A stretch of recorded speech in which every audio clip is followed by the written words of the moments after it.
জাপানের উত্তরাঞ্চলীয় শহর ফুকুশিমায় একটি বন্য ভাল্লুকের ভয়াবহ তাণ্ডবে 4 জন গুরুতর আহত হয়েছেন। মঙ্গলবার এই হামলার ঘটনাটি ঘটে, যা বর্তমানে পুরো জাপানে চাঞ্চল্যের সৃষ্টি করেছে।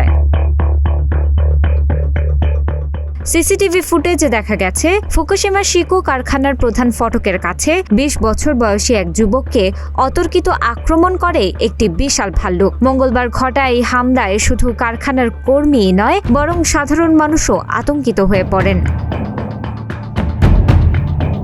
পুলিশ এবং সংবাদ মাধ্যমগুলো জানিয়েছে এই বন্য ভাল্লুকটি ফুকুশিমার 2টি কারখানা এবং একটি আবাসিক এলাকায় হামলা চালায়।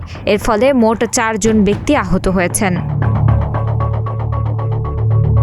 হঠাৎ কেন এমন আক্রমণ? শীতনিদ্রা বা হাইবারনেশন শেষে ক্ষুধার্ত অবস্থায় বন্য প্রাণীরা খাবারের সন্ধানে লোকালয়ে চলে আসছে। সাম্প্রতিক সময়ে জাপানে বন্য প্রাণীর আক্রমণের ঘটনা উল্লেখযোগ্য হারে বৃদ্ধি পেয়েছে।